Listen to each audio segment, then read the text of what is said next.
Chose promise, chose due, cette semaine, on se retrouve pour faire la revue de Sorcières à la main verte.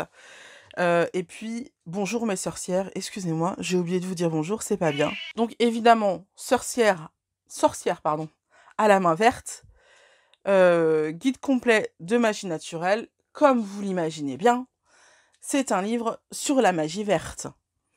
Donc c'est un livre d'introduction à la magie verte et je trouve ce livre extrêmement bien fait et extrêmement chouette. Il me rappelle énormément ce livre-ci que je vous avais déjà présenté et que vous aviez apprécié. C'est vraiment dans le même délire. D'ailleurs, je crois que c'est la même maison d'édition. Oui, c'est exactement ça. On est sur la même maison d'édition. L'auteur, évidemment, n'est pas le même, mais on est dans quelque chose de très similaire. Pas forcément dans la présentation, mais dans les informations qui y sont. Effectivement, si vous en avez acheté un, vous n'avez pas besoin forcément d'acheter l'autre, je vous le dis. Donc comparez bien les deux revues et achetez celui qui vous plaît le plus. Donc on commence avec une couverture cartonnée quand même. Voilà.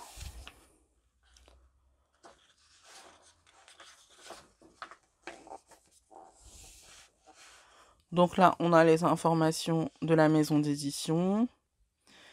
Tout bien. Ok. Donc, regardons ce petit sommaire. Introduction. La magie est une pratique quotidienne. Effectivement, la magie est une pratique quotidienne. Et je trouve ça très bien que ce soit mis parce que je crois que pour beaucoup de personnes, la magie, c'est quelque chose de très symbolique, de très dans le tralala. Vous voyez, dans le tout ce qui est ancien, enfin, faut que tout soit hyper travaillé. Si vous, ça vous dit rien, c'est ok, en fait. Moi, j'ai pas du tout cette vision de la magie. Pour moi, c'est quelque chose qui est quotidien, qui est vraiment ancré dans mon quotidien.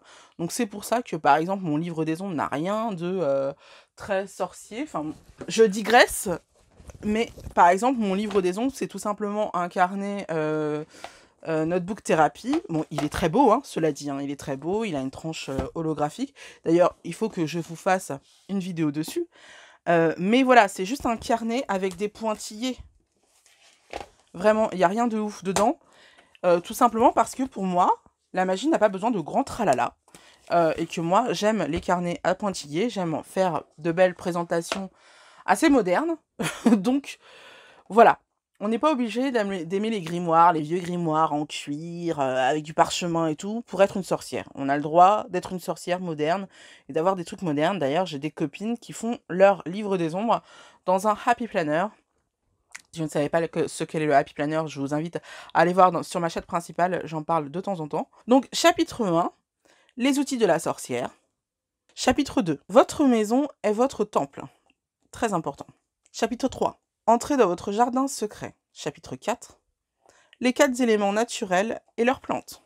Chapitre 5, plantes vénéneuses. Ah, intéressant. Chapitre 6, j'avais oublié. Le laboratoire de la Green Witch. Oh, j'adore. Chapitre 7, de la racine à la fleur, prendre soin de son jardin. Ça, c'est hyper important, j'adore. Chapitre... C'est pas un chapitre, en fait, c'est à la fin. Donc, on a un calendrier.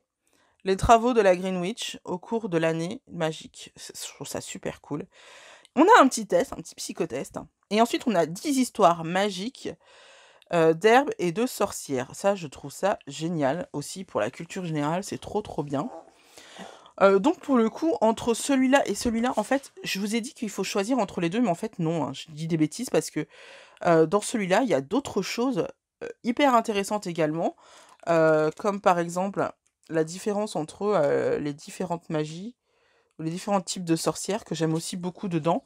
Alors attendez, c'est ouf. Ouais, non, vraiment, ils sont complémentaires parce que dans celui-là, on va parler de sabbat, on va vous parler de plein de choses également, donc je les trouve complémentaires en fait tous les deux. Bref, alors, la magie est une pratique quotidienne, donc bah, je crois que l'auteur va nous expliquer que la magie se retrouve partout en fait et que on n'est pas obligé d'avoir du folklore pour avoir de la magie. On va nous parler de la Green Witch. Ah non, c'est dans celui-là, d'accord. On va nous parler de la Kitchen Witch. On va nous parler de la Hedge Witch. Alors, pour ceux qui ne savent pas ce qu'est la Hedge Witch, en fait, c'est la sorcière vue avec le folklore à l'ancienne, c'est-à-dire la folklore qui était à l'orée des villages, qui était dans la forêt et tout, que les villageois allaient voir dès qu'ils avaient besoin de son aide, mais qui conspuait copieusement en société.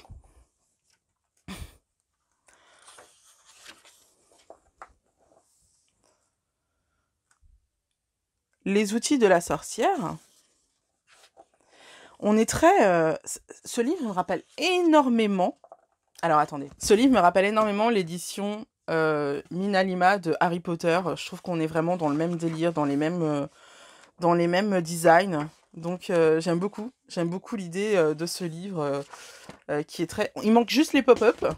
Et on est très dans du Minalima, tu sais, dans la façon de dessiner et tout, dans la façon de présenter. On est très... voilà, on a le placard de la Green Witch, on va avoir la cuisine de la Kitchen Witch. Le garde-manger, pardon, de la Kitchen... Bon, la cuisine, quoi. Et on va avoir le cabanon de la Hedge Witch. Voilà, on est vachement dans ces délires-là. J'aime beaucoup, beaucoup, beaucoup. Franchement, j'aime énormément les deux. Hein. Je vous disais qu'il fallait choisir, mais en fait, pas du tout. Je serais incapable de choisir entre les deux. Je trouve qu'ils se complètent, en fait. Votre maison avec des herbes. À purifier votre maison avec des herbes.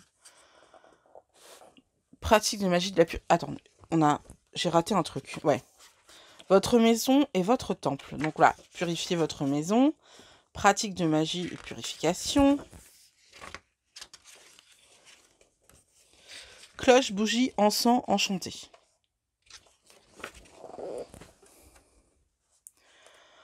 Entrez dans votre jardin secret.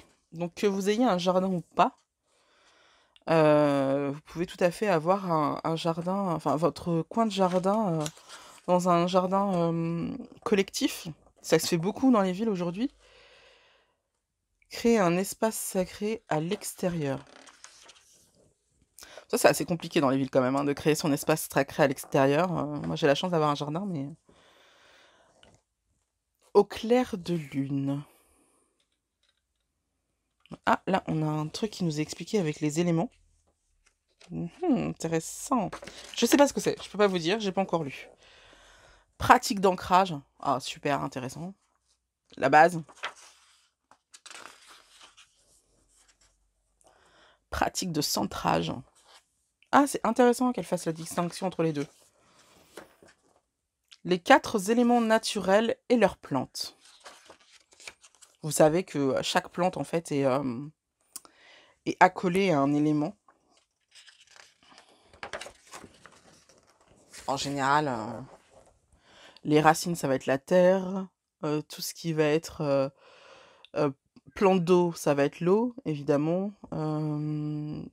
Tout ce qui va être dans le vent, en haut, ça va être air. Les pissenlits, les trucs comme ça. Voilà, là, qu'il est millefeuille. Est-ce qu'on va nous mettre le pissenlit? Le pissenlit. La menthe verte. La plante de feu. Oui, tout ce qui va être jaune, rouge. Les millepertuis. Je connais pas ça. Le souci. L'ortie, parce que ça pique. Armoise, aloe et grande bardane.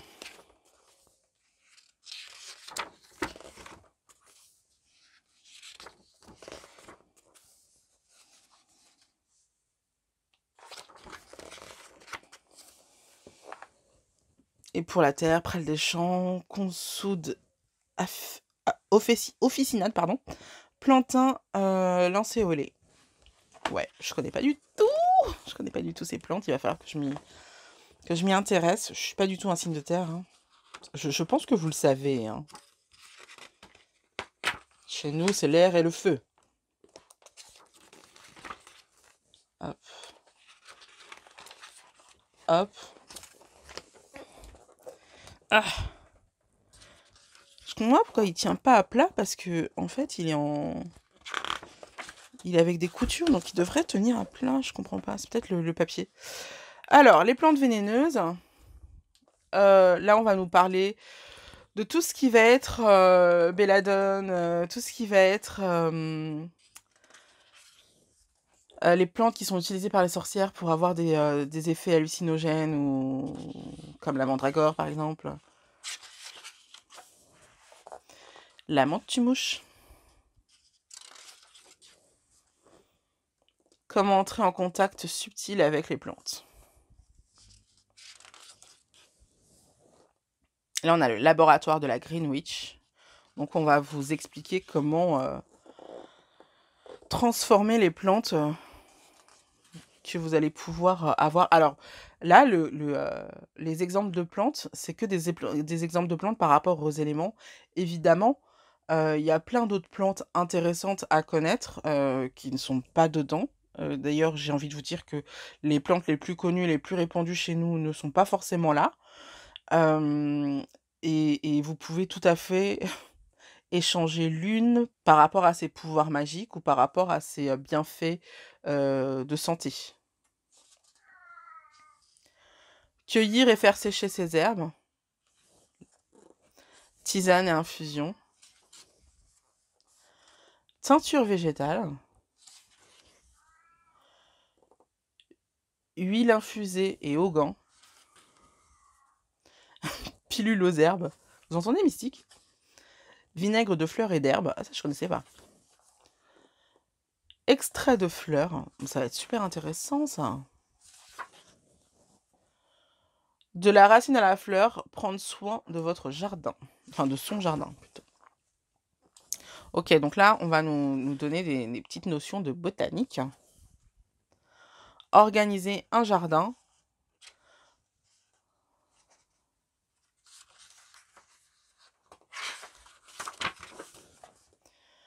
Cultiver avec la lune.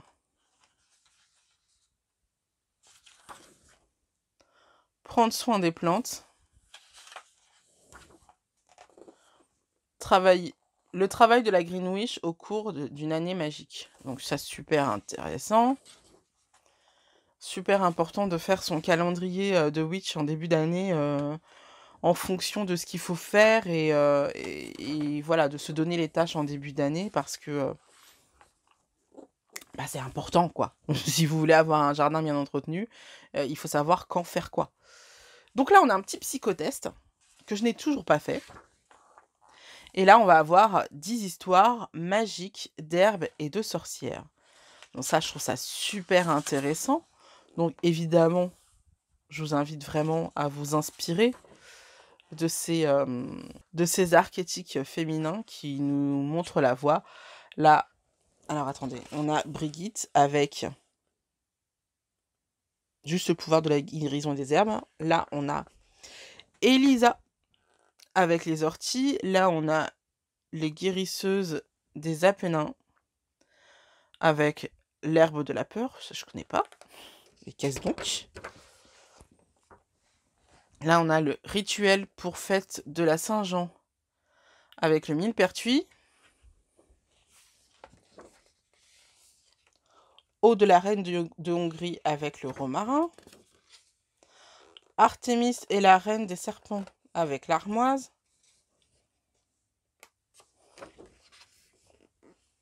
Avalon, l'île des pommes et la fée Morgane, pomme. Emily Dickinson et le jardin poétique. Ah bah là, on sait pas. On nous donne pas de recettes là. Eva Mameli, Calvino et les graines. Donc ça, c'est des super histoires à lire le soir. Circé, les femmes et les herbes.